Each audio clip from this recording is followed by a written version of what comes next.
আসসালামু আলাইকুম, welcome back to my channel নদী কুকিং অ্যান্ড ব্লগস এর পক্ষ থেকে আপনাদেরকে অনেক অনেক শুভেচ্ছা ও ভালোবাসা জানিয়ে শুরু করছি নতুন আরো একটি ভিডিও। তো বন্ধুরা, আজকে আমি আপনাদের সঙ্গে অনেক বেশি মজাদার একটি ভর্তা রেসিপি শেয়ার করব। তো এই যে দেখুন কতটা লোভনীয়, আর এই টাকি মাছ ভর্তা দেখুন তো কতটা কালারফুল আর কতটা সুন্দর লাগছে।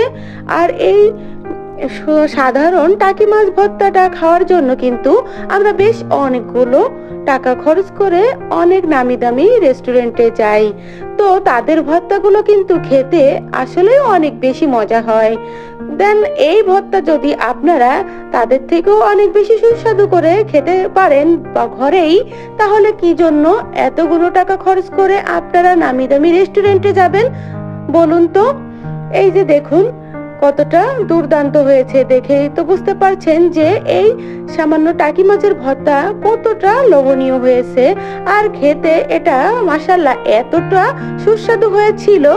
তো বন্ধুরা, এই যে আমি আজকে আপনাদের সঙ্গে টাকি মাছ ভর্তার রেসিপিটি শেয়ার করব। সকল রকম গোপন টিপস দিয়েই আজকে আপনাদেরকে এই টাকি মাছের ভর্তাটি শেয়ার করছি। তো পুরো রেসিপিটি আপনারা না টেনে দেখতে থাকুন। আর প্লিজ প্লিজ ভিডিও শুরুতে একটা লাইক দিতে কেউ ভুলবেন না। আর অলরেডি যারা এই কাজটি করে দিয়েছেন তাদেরকে অসংখ্য ধন্যবাদ। আর যারা আজকে প্রথম আমার এই ভিডিওটি দেখছেন, যদি আমার ভিডিও কোথাও কোনো অংশ বা আমার কোনো রেসিপি আপনাদের কাছে ভালো লেগে থাকে, তো চাইলে আমার চ্যানেলটিকে সাবস্ক্রাইব করে রাখতে পারেন। এতে আর পাশে থাকার বেল বাটনটি অবশ্যই ক্লিক করে রাখবেন। এতে করে যখনই আমি নিত্য নতুন ভিডিও আপলোড করব, তো আপনারা খুব সহজেই পেয়ে যাবেন আর আপনাদের প্রয়োজন মতো দেখেও নিতে পারবেন। তো চলুন যাই এখন মূল রেসিপিতে।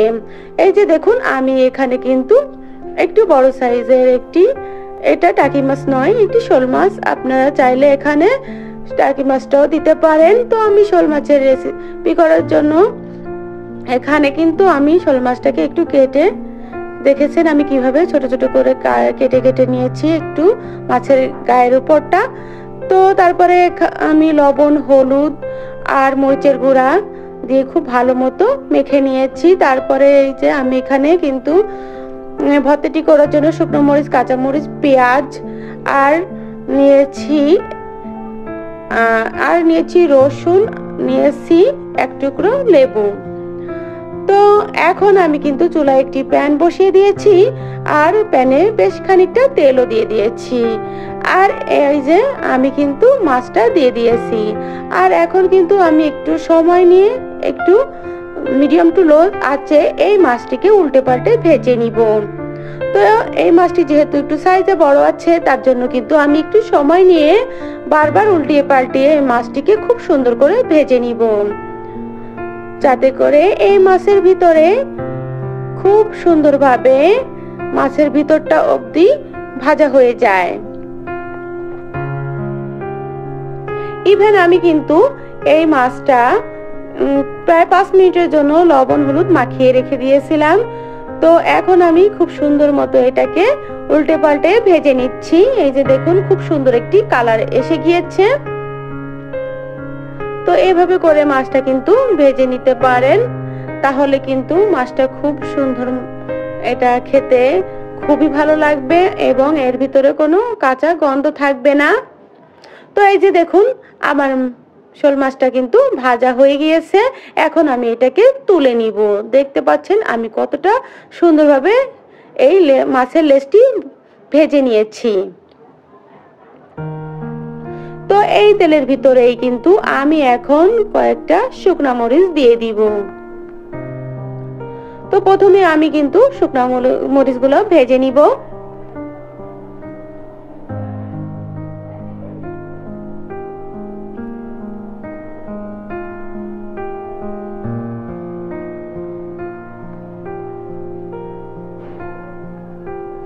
প্রিয় দর্শক, দেখুন আমার শুকনা মরিচগুলা কিন্তু খুব সুন্দর মতো আমি ভেজে উঠিয়ে নিয়েছি। আর এই একই তেলের ভিতরে আমি আবার এই যে একটু গোটা গোটা করেই রেখেছি রসুন এবং পেঁয়াজ, এটাকে প্রথমে আমি একটু হালকা লাইট গোল্ডেন করে ভেজে নিব।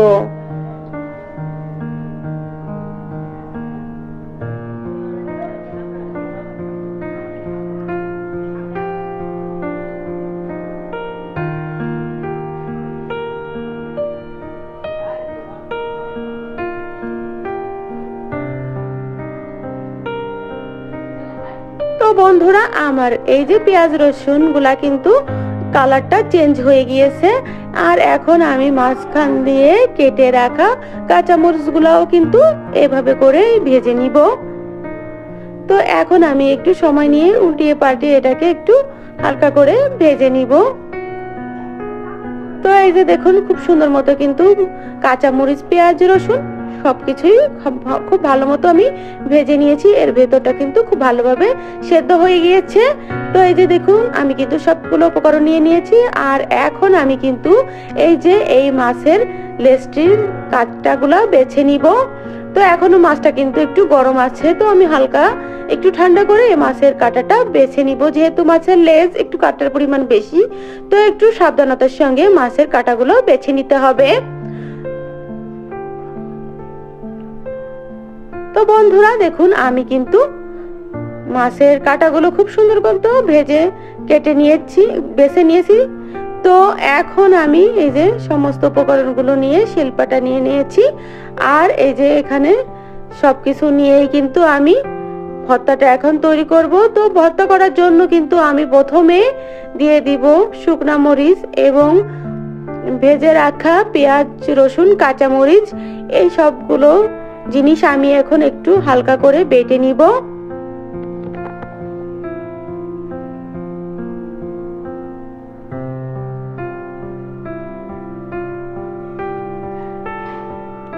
এই পেঁয়াজ রসুন মরিচ এগুলোকে বেশি মিহি করে বাটার প্রয়োজন নেই। এটা একটু আধা আধা বাটা করে এটা দিতে হবে। এতে করে কিন্তু খেতেও খুবই সুস্বাদু হয় আর এতে দেখতেও খুবই ভালো লাগবে। তো মিহি করা বাটার কোনো প্রয়োজন নেই, আপনারা এভাবে করেই হালকা আধা ভাঙা করে বেটে নিবেন। আর মাছটার কাটাও আমি কিন্তু এই যে দেখুন একটু সাবধানতার সঙ্গে গোটা গোটা করেই বেছে নিয়েছি। আর এখন দিয়ে দিচ্ছি মাছের লেজ আর পরিমাণ মতো লবণ। তো মাছটাও কিন্তু একেবারেই নরম, যেহেতু ভেজে নিয়েছি। এটা হালকা একটু শিলপাটা একটু পিষে নিয়েই কিন্তু এটা তৈরি হয়ে যাবে। এই যে দেখুন খুব সুন্দরভাবে মিশে গিয়েছে। আর এখন আমি সবকিছুই কিন্তু একসঙ্গে এই যে হাত দিয়ে ভালো করে মেখে নিচ্ছি। তো এভাবে করে খুব সুন্দর করে কিন্তু আমি মেখে নিয়েছি। আর এখন দিয়ে দিচ্ছি বেশ খানিকটা সরিষার তেল। আর সরিষার তেল যে কোনো ভর্তায় না দিলে কেন জানি মজাই হবে না। তো অবশ্যই কিন্তু সরিষার তেলটা দিতেই হবে। সরিষার তেলের স্মেল কিন্তু ভর্তাকে অনেক বেশি সুস্বাদু করে। আর এই ভর্তার যে সুঘ্রাণ এটা কিন্তু সরিষার তেল থেকেই আসে। তো এই ভর্তা করার জন্য কিন্তু অবশ্যই সরিষার তেলটা দিতে হবে। তো বন্ধুরা এই যে যেই জিনিসটা দিয়ে রেস্টুরেন্টে কিন্তু অনেক বেশি ভর্তা মজা করে তোলে তারা। এই তাদের ভর্তা বেশি সুস্বাদু বা বেশি টেস্টি হওয়ার একটি কারণ হচ্ছে তারা যে কোনো ভর্তায় এই যে এটা হচ্ছে টেস্টিং সল্ট, এরা সামান্য টেস্টিং সল্ট দিয়ে থাকে।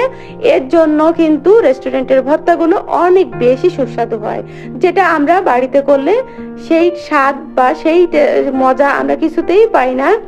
তো এই রেস্টুরেন্টের যে গোপন টিপস সেটা হচ্ছে যে গোপন উপকরণ দিয়েই তাদের ভর্তাগুলো এত বেশি সুস্বাদু হয়, সেটা আমি দিয়ে দিলাম। এই যে আমি এখানে পরিমাণ মতো কিন্তু দিয়ে দিয়েছি। তো অবশ্যই কিন্তু আপনারা ভর্তাতে এই যে টেস্টিং সল্ট এটা কিন্তু দিবেন, দেখবেন যে অনেক বেশি মজা হয়েছে। আর যে কেউ খেয়ে এটা আপনার অনেক বেশি প্রশংসাও করবে। তো আমি আরো কিছুটা সরিষার তেল দিয়ে দিয়েছি। আর এখন ভর্তাকে আরো বেশি সুঘ্রাণযুক্ত এবং সুস্বাদু করার জন্য দিয়ে দিচ্ছি সামান্য লেবুর রস। এখানে কাগজের লেবু রসটা ব্যবহার করেছি আমি। এতে করে কিন্তু এর ঘ্রাণটা খুবই ভালো আসবে। যেহেতু মাছের ভর্তা একটু কাগজে লেবুর রস দিবেন, দেখবেন এটা খেতে আরো অনেক বেশি সুস্বাদু হবে। তো ফাইনালি কিন্তু আমার ভর্তাটা অলমোস্ট তৈরি হয়ে গিয়েছে। এই যে দেখুন বন্ধুরা, তো দেখুন দেখেই কিন্তু মুখে পানি চলে আসছে। আর এই ভর্তা কিন্তু খুব কম সময়ে কিন্তু বানিয়ে ফেলা যায়। তো এতটা সুস্বাদু ভর্তা যদি আপনারা ঘরেই তৈরি করতে পারেন তো বলুন তো কেমন হবে। আর আপনারা রেস্টুরেন্টের ভর্তার কথা ভুলেই যাবেন, কারণ এই যে একদম ফ্রেশ ফ্রেশ ভর্তাগুলো আপনারা ঘরেই তৈরি করে নিতে পারবেন। এতে করে কিন্তু আপনার পরিবারের সবাই অনেক সুস্বাদু এই ভর্তাটি আপনার কাছ থেকে পেয়ে তারা অনেক বেশি খুশি হয়ে যাবে। আর এই ভর্তা যদি থাকে বন্ধুরা বলুন তো, এমন একটি ভর্তা যদি থাকে তাহলে পুরা 1 প্লেট ভাত। এই যে দেখুন ভর্তার যে ফ্লেভার সেটা কিন্তু পুরোই মাথা নষ্ট করার মতো, আর দেখতে কিন্তু ভীষণ ভীষণ সুন্দর হয়েছে। আর এরকম ভর্তা হলে আমার তো আর কিছুই চাই না। তো অবশ্যই এরকম ভাবে আমি যেভাবে এই টাকি মাছ ভর্তাটি করেছি, অবশ্যই পুরো রেসিপিটি আপনারা ফলো করে এভাবে করেই ভর্তা করবেন, তাহলে দেখবেন পরিবারের সবাই বা যে কোনো গেস্টকে খাওয়ালে তারা আপনার অনেক বেশি প্রশংসাও করবে। তো এই রেসিপিটি অবশ্যই আপনার কাছের বন্ধুদের কাছে বেশি বেশি শেয়ার করে রাখবেন, এতে করে যখন আপনার প্রয়োজন দেখে আপনার এই রেসিপিটি দেখে নিতে পারবেন। তো আজকের এই টাকি মাছের ভর্তা রেসিপিটি আপনাদের কাছে কেমন লাগলো অবশ্যই কমেন্টসে জানাতে ভুলবেন না। আর ভিডিওটি ভালো লাগলে বেশি বেশি লাইক, কমেন্ট, শেয়ার এবং সাবস্ক্রাইব করে দিবেন। তো প্রিয় দর্শক, দেখুন তো ভর্তা দেখতে কতটা লোভনীয় হয়েছে। তো আমি তো আর বেশি সময় অপেক্ষা করব না, কারণ এমন সুন্দর ভর্তা রেখে কি আর অপেক্ষা করা যায়। এখনই কিন্তু গরম গরম ভাত দিয়ে এই ভর্তা খেয়ে নিব। তো আপনারা অবশ্যই এই ভর্তা একদিন হলো ট্রাই করবেন আর খেয়ে কেমন হয়েছে জানাবেন। আল্লাহ হাফেজ।